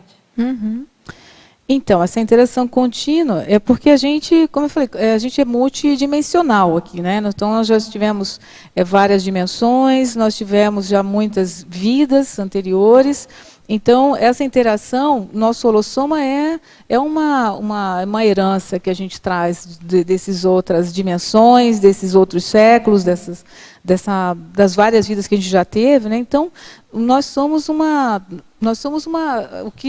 resultado, né, do que nós já fomos antes, do que nós pensamos, do que nós sentimos, é um resultado que a gente traz no nosso próprio holossoma. Então, essa interação é contínua mesmo, não tem como, né? Nada é por acaso mesmo. Silmara. Vou continuar aqui, que está no meio da pergunta. E a outra interação, estado vibracional, ortopensênis, equilíbrio homeostático do holossoma. Então, porque quando você trabalha lá as energias, quando você começa a investir um pouco mais nisso, a tendência é que você tenha os pensênios mais retos, mais lúcidos, né? mais inteiros mesmo. Então, seriam aqueles ortopensênios, os pensênios mais saudáveis. E quando você tem isso, você vai ter um reequilíbrio homeostático, porque se você trabalha as energias, você consegue ter um pensênio mais reto, mais positivo, a tendência, o corpo vai se sentir melhor, o seu holossoma vai se sentir melhor. É mesmo que você pensar numa coisa boa, que você gosta muito, que repercussão tem? Você vai sentir que as repercussões são bem positivas, né? Ou um lugar, ou uma vivência que você teve que foi muito positiva, você consegue observar ele, que te traz uma coisa muito bacana. E se ao mesmo tempo, se você pega uma experiência negativa que teve, ele vai ter uma repercussão também no seu holossoma, né? Então, acho que isso dá para dar um exemplo, né? Uma situação positiva e negativa. E agora uma pergunta da Alemanha. Tá. Parabéns pelo verbete, estou aproveitando tudo. Pensonologia, página 1, na terceira e quarta linhas. Poderia falar sobre o desenvolvimento da paraperceptibilidade, aprofundando a cognição instantânea do padrão pensênico pessoal? E tem uma outra depois. Tá. Então, esse aqui, quanto mais você se desenvolve, mais você faz essa autopesquisa, mais você entra, mais percepção você tem de você mesmo, mais rápido você consegue identificar o seu padrão, né? Então, se eu tenho como é que a gente vai reconhecer uma coisa que você não conhece? Se você desconhece algo, não tem como identificar, né? A gente só identifica uma oportunidade quando você já tem um estudo prévio sobre aquilo. Então, da mesma forma, se você desenvolve essa parapercepção através dessa autopesquisa, dessa autofocalização, você começa a ter mais rapidamente você identificar esse seu padrão pensênico, nos vários contextos, digamos assim. Então ele aumenta. E a continuação é a rigidez holossomática refletindo a rigidez pensênica. É o que a gente pensa, né? Então, na verdade, se você tem um pensene positivo, saudável, isso repercute no seu holossoma. Então, da mesma forma, se é um pensene, um patopensene, por exemplo, você vai ter repercussões também no seu holossoma, que não vai ser da mesma forma, né? Então, a gente é o que a gente mostra aquilo que a gente pensa. A gente é o que a gente pensa, não o que a gente gostaria de ser, né? Muito por aí. Silmara, você está trazendo aqui investigação, diagnóstico, enfrentamento, a questão da autocura, várias gradações bem importantes da autopesquisa. E aí você trouxe aqui, na sindromologia, na página 3, duas síndromes, né? A da vitimização, que você mencionou antes, e a síndrome do infantilismo. Eu queria que você desenvolvesse sobre a síndrome do infantilismo, fazendo um cotejo, contraponto aí com o que você está trazendo. Exato. Então, eu tinha colocado então a síndrome da vitimização, porque como o verbete é autofocalização holossomática, eu vejo como responsabilidade, você traz responsabilidade para você. Então, a partir do momento que você traz essa responsabilidade, você deixa de ser vitimizado. E no infantilismo, é quando você age de uma forma ainda muito infantilizada, no sentido de ver os problemas, né? Então, às vezes, a pessoa tem uma situação, um contexto, ela faz aquilo um drama, pinta lá de um negócio preto, e às vezes não é daquela forma. Ou às vezes foge, identifica um problema, o que a criança faz? Ela foge, em vez de enfrentar, né? Então, às vezes, puxa, isso aqui está doendo. Eu tenho que ver. O adulto, ele vai parar e vai assim, deixa eu ver por que está doendo. Aí, às vezes, você vai chegar a conclusões que, às vezes, não são aquelas que você gostaria. Você vai ver, poxa, eu tenho isso aqui repete, está pegando mesmo, é um traço que está vindo, né? E não é, às vezes, o que você gostaria de ver. Mas a criança fala, não precisa ver nada disso, não, bobagem, deixa para depois, a gente vê uma outra, né, você não é tão grave assim. Então, ele releva muito a situação. Tem gente que ainda fala assim, deixa para a próxima vida. Eu já ouvi muito isso, deixa para a próxima vida, comum, né? Quem sabe, passa.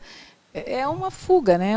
A vida passa, o contexto passa, às vezes o contexto está todo favorável para aquela situação, sabe, será que na próxima vai estar tão favorável assim? Será que vai ter a mesma lucidez que você está tendo agora para este problema? É arriscado, eu diria que é uma conduta de risco. Eu acho que é muito arriscado mesmo, porque hoje a gente está aqui, está vendo, está em contato grupo, né? Está mais lúcido, estou vendo aqui meus pontos fracos, aqui meus pontos falhos, mas será que eu vou ter realmente uma condição dessa? Não sei. Eu achei bacana você trazer, então, a lida com o incômodo, né? O enfrentar o incômodo, né? Você, por pior que seja, Mas quando você vai lidar, você vê que nem é tão ruim assim. Quando você começa a trabalhar com ele, que você vai tendo as superações, você vai sentindo muito bem. Só o fato de enfrentar, você já se sente mais forte. Já fica mais fortalecido. Mesmo que ainda não tenha conseguido superar realmente, mas eu já estou mexendo nisso. Então, quando já começa a mexer, você já se sente mais fortalecido. É aquele negócio de deixar embaixo do tapete, né? Quando você deixa escondido ali, você sabe que ele está ali. Você só não está querendo ver, mas ele incomoda igual. Você pensa que não incomoda, mas ele está, é uma sombra. Ele está atrás de você. A partir do momento que você fala, deixa eu limpar aqui embaixo, e você tira, é muito mais fácil do que, gasta menos energia do que a sombra do problema ali eterno, né, nas suas costas. Bom, obrigada. Silmara, você podia, por favor, falar sobre os itens que você colocou em legislologia, na página 3? Qual deles que você quer? Todos? Olha, na verdade, o que ficou bem tranquilo para mim foi o reeducaciologia evolutiva. Os outros todos eu tive algumas dúvidas. É, que você é mais da tua área aqui, né? Olha, então a lei da ação e reação, porque às vezes a gente... Como é que você reage frente às situações, né? E qual que é a sua ação? Porque às vezes as pessoas tendem a ver o que o outro faz e como que você reagiu. Mas às vezes você pode ver que você também age de forma errada. Você às vezes também pisa na bola com as outras pessoas. Então, o que você faz vai ter uma reação também do outro, né? Então, o que você faz, o que o outro faz, como que você reage, como é que o outro reagiu em relação a você. Então, isso é o tempo todo. Então, às vezes, a pessoa vai contra aquele da vitimização, né? É ação e reação. Você planta o que colhe, né? Você colhe o que planta. Então, se você está recolhendo aquilo, é porque você fez algumas coisas nesse sentido. A lei dos direitos interconscienciais é relacionado às outras consciências, né? O respeito que você tem pelas pessoas, pelos limites das outras pessoas, quais são os direitos, né, que a pessoa tem de ela ser ela mesma, por exemplo, de você não querer mudar, às vezes, as outras pessoas, ou ter um controle. Então, são esses direitos entre as pessoas, né, dessas relações que a gente tem que... faz parte, necessário, e a gente precisa estar respeitando isso. A lei da interassistencialidade, porque quando a gente faz uma autoassistência, a gente assiste o outro também, né? É muito difícil você fazer uma assistência para o outro se você não consegue se assistir. E como é que você vai fazer uma assistência a você se você não olhar para você e não procurar melhorar aquilo que precisa ser melhorado? Então, é uma assistência, você olhar para você refletir, você ter os seus momentos lá de relaxamento para poder entrar em contato, é uma autoassistência. E aí isso faz parte, né, para você poder ajudar o outro. Tá. E as leis da reeducaciologia evolutiva, porque a gente está sempre tendo que se reeducar, né? O processo evolutivo exige isso, sempre uma reeducação. É o tempo todo, não tem como a gente não fazer isso. Então, faz parte. E cada vez a gente vai ter novos desafios nesse sentido. Tá bom, obrigada. Só complementando, que eu achei bem interessante, quando eu estava lendo aqui a legislologia, que a gente sempre coloca assim, né? O problema de arrumar a minha é meu, né? Não posso terceirizar a minha evolução, tenho que puxar isso para mim. Mas, ao mesmo tempo, quando eu fico parado, isso tem um efeito para o grupo. Então, embora a evolução seja minha, o fato de eu ficar parado, isso tem um ônus para o grupo no qual eu estou inserido. Então, enquanto eu estou fechado para balanço, pensando em mim mesmo, ou estou de mal comigo mesmo, por assim dizer, eu deixo de olhar o que está em volta, o tipo de padrão de energia que eu exteriorizo é diferente. Às vezes, ao invés de eu deixar o ambiente mais organizado, eu deixo mais entropizado pelo meu nível de conflito ou de insatisfação, autoinsatisfação, né? Então, quando a gente pensa assim, olha, quanto mais tempo eu fico parado, né, nesse processo da reciclagem, de melhorar a mim mesmo, mais ônus eu estou trazendo para o grupo que está à minha volta. Muita gente depende, inclusive, de você, né, naquele sentido de ter mais lucidez, né, no sentido de, puxa, é a pessoa que está puxando o carro e, de repente, a pessoa põe em ponto morto e vai largando, né? Então, aí o resto do grupo, que tem, às vezes, menos experiência que você, vai ter mais dificuldade de se achar sozinho, né? Se tivesse uma pessoa que pudesse exercer a liderança naquele momento, naquele contexto, para ajudar o resto, né? Então, por isso que leia para todos, né? Então, às vezes um ato seu também interfere no todo. Parapatologia, página 2, segunda linha, de baixo para cima. Então, parapatologia, página 2. Poderia explicitar como acontece a expansão paracerebral através de paratécnicas alinhadas à holossomatologia?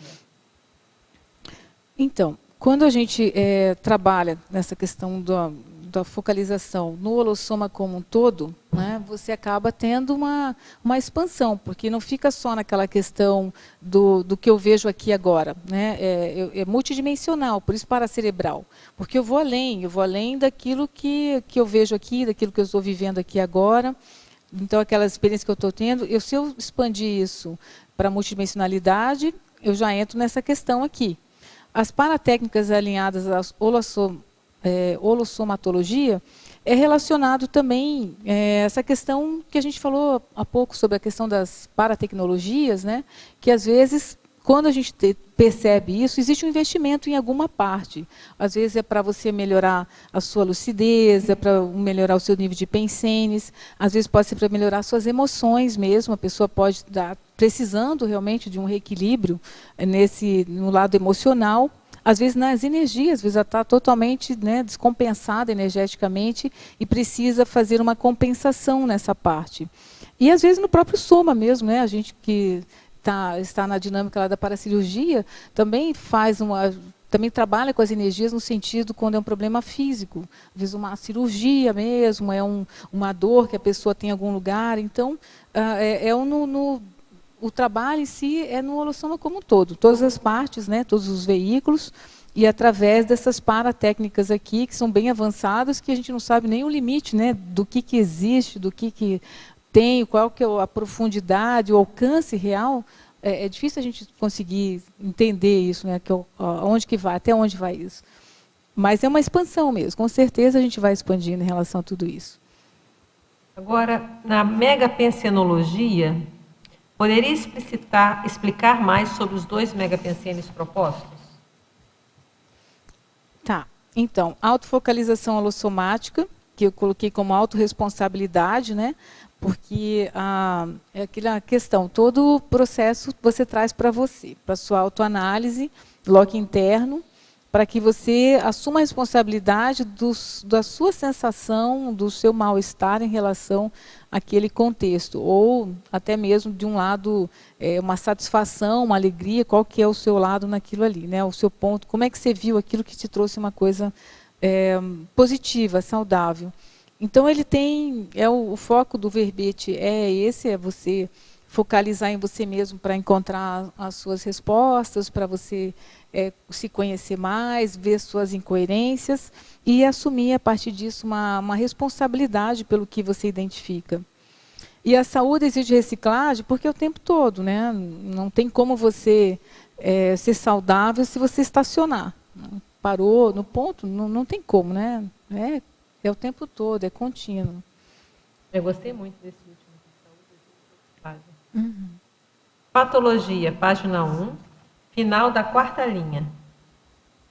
Por que as consciências chegam na condição do descaso de si mesmas? Qual a profilaxia para tal condição?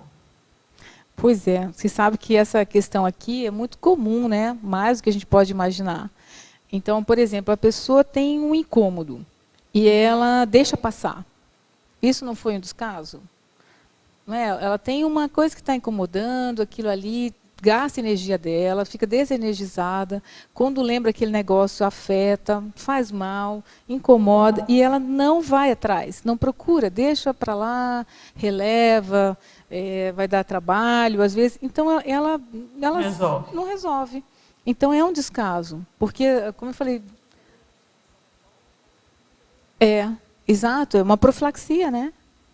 É uma profilaxia que você faz. Então, é muito comum ter esse descaso de si mesmo. Eu já vi várias situações que a pessoa sabia que ela tinha que melhorar alguma coisa, ela tinha esse diagnóstico, mas, às vezes, por uma autossabotagem, não fazia. Então, às vezes, tem muito a ver com aquela questão que aí colocou do julgamento, né? Às vezes a pessoa, ela se julga muito, e aí, às vezes, acha que não merece, tem uma condição mais positiva, melhor, e aí faz uma autopunição, às vezes. E aí, às vezes, chega no extremo, né? Chega na autopunição quando ela realmente já se largou, ainda não só se largou, como ainda... Não, né? Pior, né? Piorou ainda. Ainda bateu em si mesma, né? Mais ou menos alguma coisa assim. Mas é interessante e a isso, profilaxia que ela pensou. Nessa vida nós estamos justamente para isso, né? Aproveitar essa lucidez que a gente está tendo para melhorar o nosso psicossoma, né? Porque esses conflitos internos e íntimos que a gente vai deixando, vai acumulando e vai aumentando o processo emocional que acaba somatizando, né? E aí continua se vitimizando, quando fica doente, ainda continua se vitimizando e não entende o porquê, né? Exato. E pior ainda, né? Coloca mais ainda a responsabilidade fora, que alguém que foi responsável por aquela situação. E às vezes eu vejo que nesse descaso de si mesmo, às vezes é o respeito, a falta de respeito consigo mesmo, né? Porque a pessoa tem, às vezes, valores, tem os seus princípios, e ela faz fora daquilo, é uma falta de respeito, né? Com você mesma, porque você está fazendo coisas que não é o que você acha certo fazer. E por que você faz? Por que continua fazendo? Então, lá na frente, isso vai juntando, daqui a pouco você está acumulado de tantas situações que você não teve um respeito por você. E aí chega as doenças mesmo. Teria alguma dica de profilaxia? Aquela pergunta, qual a profilaxia para tal condição? Olha, eu diria assim que a forma de você não entrar nessa situação é aquela profilaxia mesmo. Os menores incômodos que você tenha, anota. Eu tenho um diário, digamos assim, um registro que eu faço no quartinho. Ah, esse quartinho. Esse quartinho. Então, quando eu vou, às vezes eu chego antes da TENEPS, do horário da TENEPS, eu tenho meu caderno onde eu faço as minhas anotações assim de coisas que me chamaram a atenção naquele dia, de algo que incomodou, algo que eu tive um descaso comigo, por exemplo, se eu tive alguma situação, eu registro lá para observar, né? E o que eu não posso mais fazer. Tipo, isso aqui eu não posso mais me permitir continuar fazendo porque eu não fico bem quando eu faço isso. Então, eu acho que essas anotações saem da cabeça, né? E você lê, às vezes relê de novo, faz um mapa ali daquilo ali, né? Para você poder, um mapa mental do que está interligando ali. Eu acho que isso fixa mais o que você precisa melhorar. Culturologia. Página 4. Poderia expandir a cultura da autoconsciencioterapia? Da cultura da autoconsciencioterapia. Tá. Então, justamente, né, na autoconsciencioterapia, como a gente trabalha com as 4 técnicas, né, de você trabalhar com autoinvestigação, o autodiagnóstico, o autoenfrentamento, a autossuperação, eu vejo que isso é básico na questão da autofocalização. Você não tem como não fazer isso. Até uma das técnicas que eu coloquei aqui é a técnica da checagem holopensênica, que é justamente uma base, né? Só que depois você precisa fazer uma análise, a interligação entre os vários fatos para você poder identificar um padrão seu de forma de funcionar. Mas a cultura da autoconsciencioterapia, porque não tem como você não estar fazendo isso, né? Você não está aplicando isso nas suas autopesquisas. Eu acho que faz parte, não tem como não ter. Enumerologia, na página 3. Poderia falar um pouco mais sobre cada item, então? Cada item da enumerologia? Isso. Uhum. Então, aqui eu coloquei a autofocalização holossomática rotineira, que é aquela assim, que você faz constantemente, né? Você está observando, avaliando. Existe aquela autofocalização holossomática esporádica, uma vez ou outra lá, um incômodozinho aqui, só quando é muito grande, você vai e faz alguma coisa, reavalia. Aquele superficial, ele chega na primeira conclusão e não aprofunda. É isso aqui, eu já vi, já sei que é tal coisa, e não é.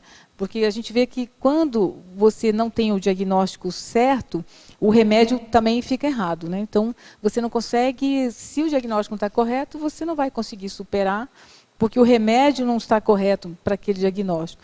E superficialmente você não vai conseguir ter. Então, às vezes as pessoas por preguiça ou por comodismo, ou às vezes por uma questão de infantilismo mesmo, ela fica na primeira resposta que ela chegou, a primeira conclusão, e muitas vezes aquilo não tem nada a ver, é muito mais embaixo do que aquela situação que ela avaliou.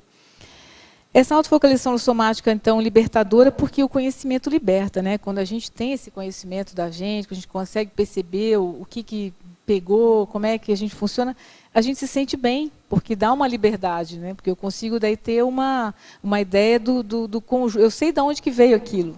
É diferente de você ficar à mercê de alguma coisa. Você sabe de onde veio.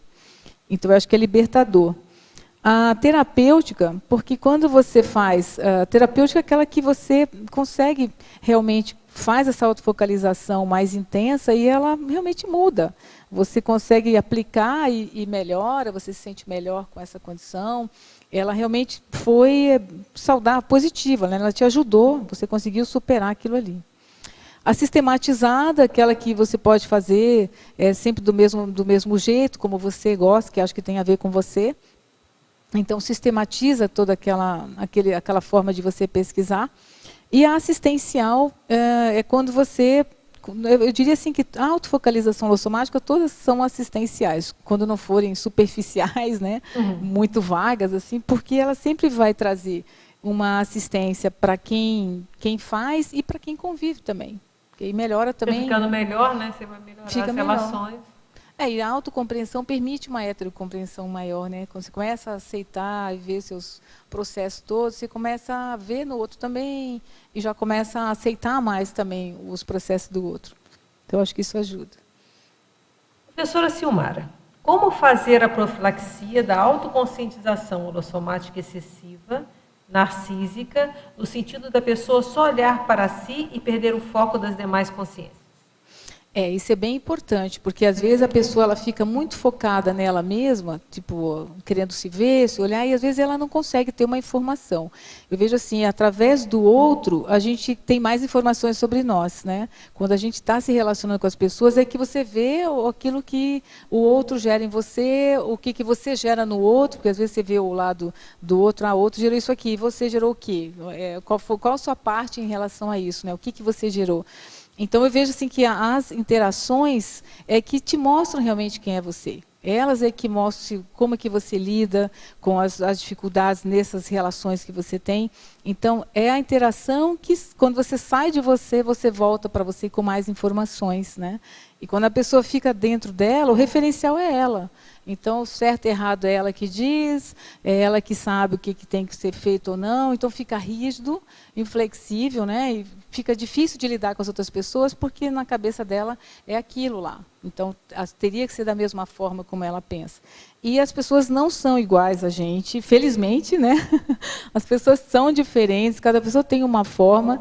Às vezes você acha que é uma coisa e o que está acontecendo é outra coisa, a pessoa nem tem nada a ver com aquilo ali. Então, são nessas interações que você realmente consegue se analisar melhor, sempre nas inter-relações. Sozinho você não consegue, você não tem como você chegar, porque aí fica muito pobre demais. Você é o soberano lá, o referencial, e aí não é por aí que funciona. Então, tem interessante, eu até escrevi sobre isso, né? O verbete que é heterorreação autodiagnóstica. É justamente essa ideia. A reação do outro, ela serve de elementos para o nosso diagnóstico também. Então, o seu verbete você focaliza em você, mas aí juntando os dois ficam sinérgicos, perfeito. Né? Você focaliza em você e também focaliza na reação do outro em relação a você, Exato. que você vai ficar muito mais rico, né? Exato. Aí tem chance de diminuir os pontos cegos, né? Com certeza, porque aí você consegue ver, puxa, eu estava achando isso, mas quando a pessoa trouxe tal coisa, eu não tinha ideia que repercutia. Né, o meu comportamento repercute isso na outra pessoa. Eu vejo que é uma sinergia entre as duas ideias. Com certeza, com certeza. Por favor. Isso, é a lei da interessencialidade que eu coloquei aqui, porque você não tem como fazer uma assistência ao outro se você não se melhorar, né, nessa questão, porque aí você fica muito superficial mesmo. Silmara, parabéns aí pelo verbete. Na página 2, Teurologia, eu queria que você falasse um pouco dessas duas teorias que você colocou em relação ao tema do verbete. A teoria da identidade pessoal e a teoria do paraconhecimento. Uhum. Então, a teoria do pessoal, né, da identidade pessoal, porque nós temos nossa identidade aqui, né? Então, quando você faz essa análise, você faz esse foco em relação a você mesmo, sobre a sua forma de funcionar, em relação ao outro, você tem uma identidade, as pessoas têm uma identidade, né? Então, fora do corpo é a mesma coisa, como é que você reconhece alguém fora?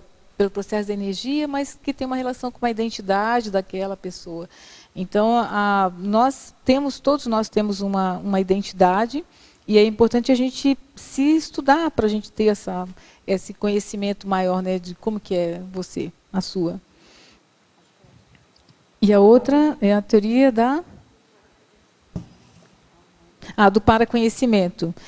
Porque assim, quando a gente expande, eu vejo, quando a gente expande para a multidimensionalidade, você tem uma outra informação sobre você. Se você fica somente aqui no dia a dia, somente no conhecimento que você tem das coisas que acontecem à sua volta, ele fica muito pequeno. O paraconhecimento nos ajuda. Então, referente a qualquer situação, né? Por exemplo, um incômodo X.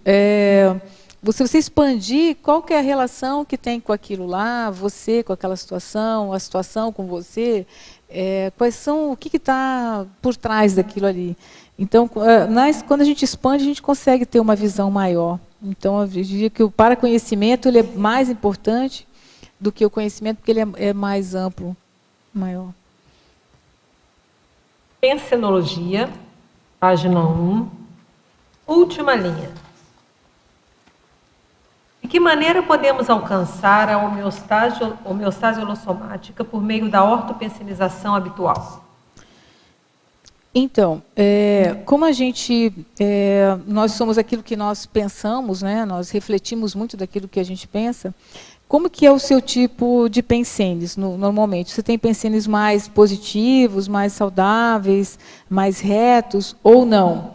Então, para você alcançar uma homeostase, precisa ter um pensene, trabalhar, né? Não é que precisa ter, mas trabalhar para que você tenha pensenes mais retos. Então, por exemplo, ver o melhor lado das coisas, né? Ou o melhor lado das pessoas. Qual o melhor lado dela para que você, da situação, das pessoas em si, dos contextos, para que você, se você tem isso e faz isso um exercício para que ele seja mais constante, consequentemente você vai ter uma homeostase maior também. Quem pensa coisa ruim não tem como se sentir bem, né? É difícil nesse sentido. E agora, você já acabou de falar da teoria do paraconhecimento, né? Uhum. Mas o Tertuliana pergunta qual a relação dessa teoria com o verbete. Do paraconhecimento? É a teoria do paraconhecimento. Dá uma palhinha para ela. Sim, porque assim, como tem a questão da autofocalização holossomática, que é você colocar o foco em você conhecendo todos os seus veículos, o psicossoma, mental soma, o seu energossoma, né, o seu soma, e quando você parte para esse conhecimento, por exemplo, energético, né, você vai ver lá o seu energossoma. Então, ele vai além daquele conhecimento que você tem aqui do intrafísico, porque são sensações que você vai ter. Então, o paraconhecimento, porque quando a gente fala em autofocalização, é uma expansão que você tem. Não é só você examinar o aqui e agora, o que eu estou sentindo aqui e agora, são as inter-relações, as conexões que você faz com as várias contextos, situações e tudo mais. Então, esse paraconhecimento é o que eu diria assim, que tem uma relação direta, né, com essa autofocalização, porque você sai do aqui e agora. Não sei se respondeu, enfim. Aproveitando o foco do verbete, eu queria que você fizesse uma relação ou interação dos seguintes itens. Aqui na estrangeirismologia, o último item é o contínuo evolutivo. E qual página? Na primeira. Logo na primeira. Ah, tá. Depois da antonimologia. E depois, na página 3, no último crescendo, você fala no crescendo infinito do desenvolvimento consciencial. É a mesma coisa? Qual é a diferença? Poderia explicar a relação entre os dois itens? Tá, então você falou do crescendo. Um é o crescendo infinito do desenvolvimento consciencial e o outro é o contínuo evolutivo. Está querendo ver se é a mesma coisa? Sim, é a mesma, praticamente sim, porque olha só, o crescendo infinito do desenvolvimento consciencial é aquele que você não para nunca, né? Você está sempre desenvolvendo, é o processo evolutivo mesmo, a gente não para nunca. Então não tem como você evoluir sem você se desenvolver como pessoa, como consciência. Então ele tem uma relação direta, sim. E eu acho que também tem uma relação com o efeito do tempo no holossoma, também? Também, sim. Porque como a gente é multissecular, né, sim, multimilenar, o tempo ele vai dando um efeito, né, tanto na forma de pensar, nas emoções que a gente vai tendo mais informações sobre isso. E também quando, por exemplo, a gente vai ficando, se a gente for olhar para essa vida mesmo, nós vamos amadurecendo com o passar do tempo, né? A gente vai mudando. A única coisa é o soma que você tem que fazer uns cuidados com o soma, né? Mas o resto vai melhorando tudo. Então, eu vejo que o tempo ele tem uma ação direta, assim, principalmente em relação à multidimensionalidade e à multiserialidade. Posso? Mais uma pergunta, Silmara. Na página 3, eu não sei se foi comentado já, a interação contínua, holossoma, multidimensionalidade, multisserialidade. Se você pudesse fazer uma correlação com a questão da paragenética, desses paratraumas, a gente vem falando no círculo mental somático, né, acho que dois temas bem próximos, são os que foi falado dos sinais de paragenética, e os paratraumas, e a pessoa vê isso hoje no holossoma dela. Não sei se essa interação que você colocou tem a ver com isso. Na verdade, quando eu trouxe essa ideia aqui da interação contínua, né, do holossoma, porque o holossoma é uma herança, digamos assim, das suas várias vivências, né, das várias serialidades que você já teve. Então, ele está sempre em sintonia, porque você não tem o holossoma que você tem hoje, é um resultado, na verdade, de várias conquistas, de vários investimentos, não é uma coisa de agora, já vem de muito tempo. Mas eu vejo, assim, realmente, tem muitos traumas que a pessoa traz de várias vidas, e ela tem ainda hoje, e às vezes, aqui, se você for analisar, ela não tem um contexto nessa vida intrafísica que justificasse, às vezes, aquele tipo de comportamento, aquele tipo de reação que ela tem. Então, às vezes, já é um trauma que ela traz no psicossoma, né, e de uma outra época, e às vezes ela não trabalhou, não sabe, não identificou aquilo, e acaba, de alguma forma, ele acaba aparecendo no próprio soma, né? Ele consegue identificar, mas não sabe por quê, não sabe a causa. Na página 5, você tem a caracterologia e aí no final você faz uma conclusão na experimentação. Lê para a gente e comenta essa sua conclusão. Página 5. Tá. Então, concernente à autopesquisologia, né? Isso, né? A vivência dos benefícios da autovocalização holossomática depende do nível de abertismo e da vontade da consciência em querer aprofundar na autopesquisa.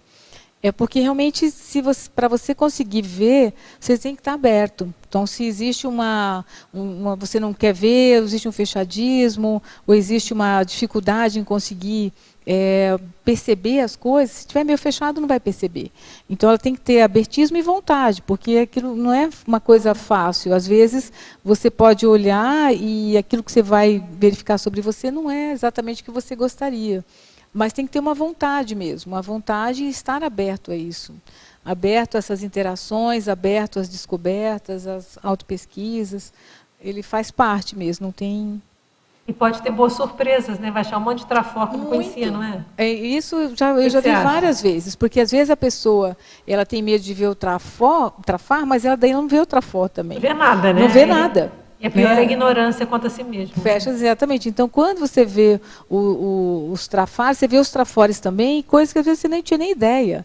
E o trafor que vai melhorar o trafar, né? Você vai superar o trafar pelo trafor. Você vai conseguir ter ações de autoenfrentamento através do trafor também. Então, o que eu fiz de melhor em tais situações? Que trafor que estava naquele momento, que trafor que aparece em outros contextos, na minha forma de funcionar. Então, quando eu faço essa relação dos trafores, ele me ajuda muito para você superar as coisas. Tem que ter um ponto positivo, né? Uma visão traforista. Na verdade, eu vejo assim que olhar para si mesmo, ao contrário do que muitas pessoas acham que é ruim, eu acho muito bom, porque é libertador, porque você consegue enxergar aquilo. Primeiro, só o fato de você enxergar já é uma grande coisa. Você já está bem, né? Uma coisa. Já está melhor. Já conseguiu se ver, já está bom. Você já está enxergando, você já tem alguns atributos seus que propiciaram você conseguir enxergar isso. Então, alguma coisa você já melhorou em algumas áreas ali. Então, eu vejo que o trafor, ele é bem importante para você conseguir trabalhar essas questões aqui. Patrícia lá em cima. Você falou no exemplo... Está desligada, Patrícia. Vê se não pegou.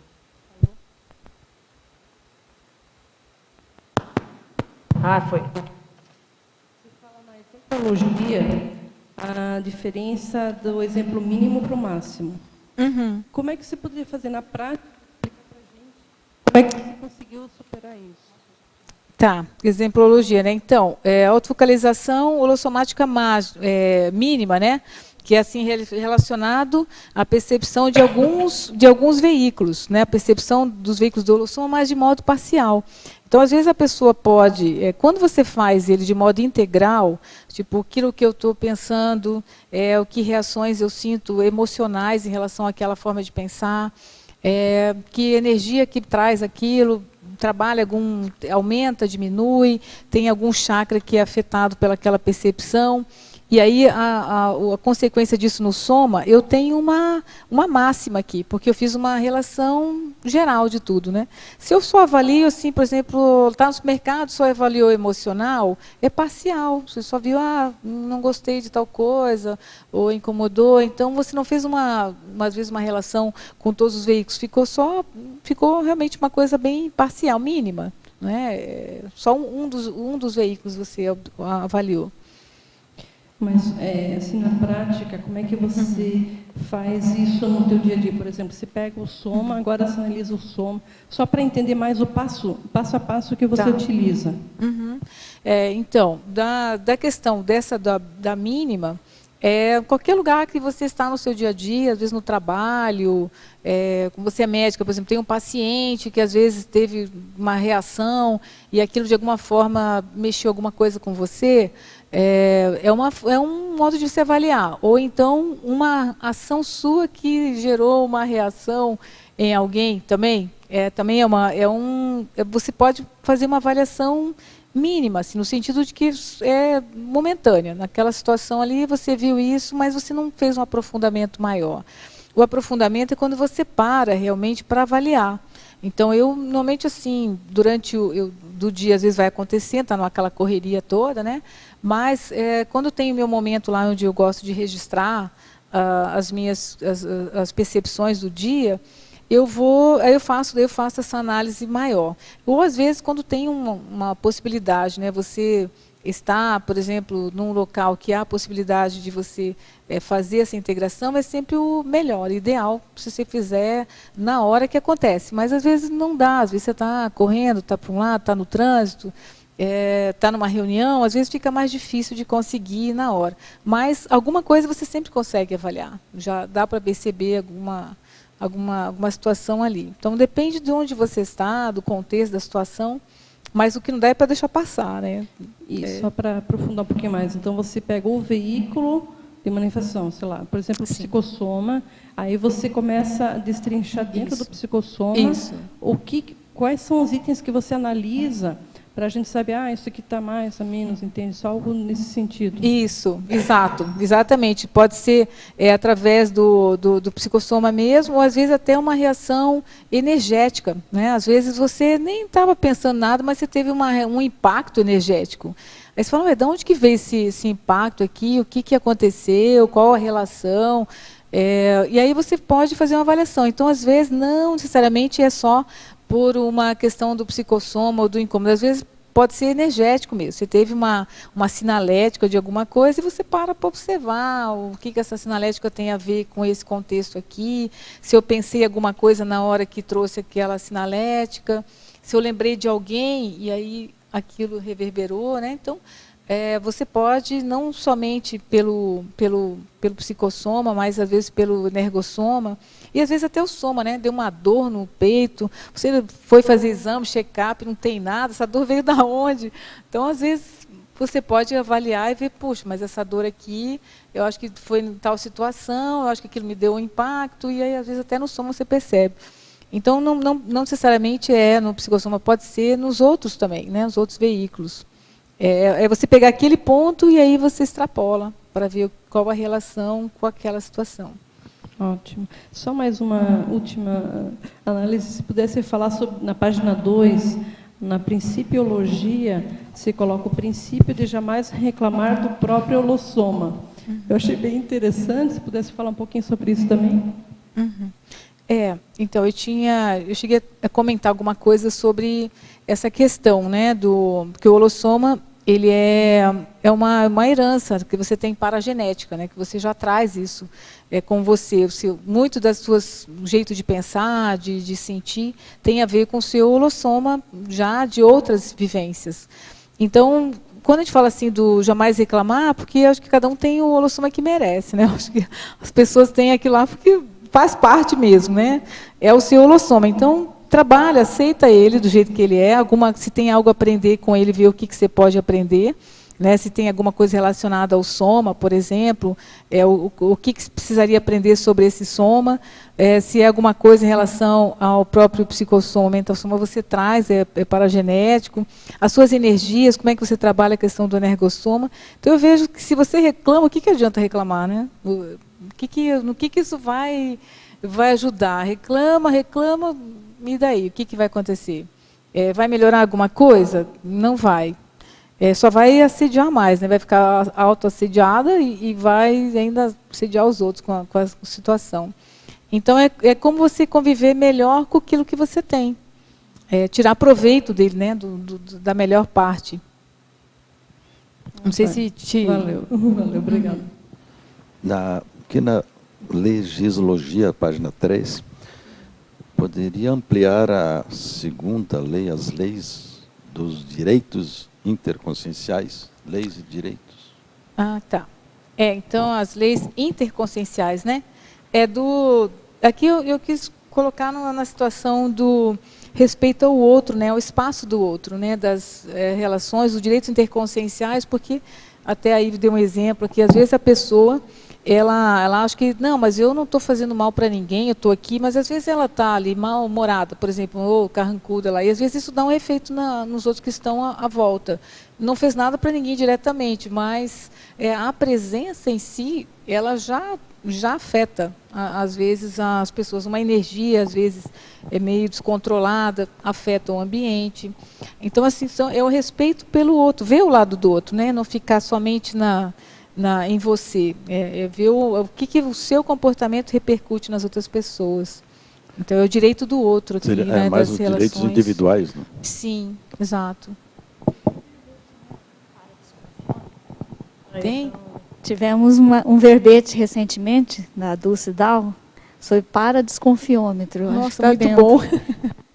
Deve ter sido muito bom, bem esclarecedor, porque é bem isso mesmo. É o desconfiômetro aqui. Silmara, a gente viu que você soltou algumas técnicas aqui que você faz para melhorar a autofocalização holossomática. Eu vou listar algumas aqui e você me faz. Você falou a questão do quarto de Teneps, né? Isso. Você deixa ele otimizado e você usa esse quarto também para outras coisas, tipo, para refletir. Você citou a auto-reflexão de 5 horas, então você deve fazer essa técnica também. Sim. Falou do diário, né? Que você anota todo dia. Falou do incômodo, não deixar o incômodo passar. E falou até da frequência em dinâmica, que te ajuda a aumentar a lucidez. Isso. Tem mais alguma técnica que você lembre para ajudar as pessoas que queiram começar a investir nessa autofocalização holossomática, que você faça, que de repente você não citou? Eu acho que eu também coloquei da questão do relaxamento, né, da pessoa se escutar. Sim, então, essa eu acho bem importante, quando para, limpa a mente, não pensa em nada.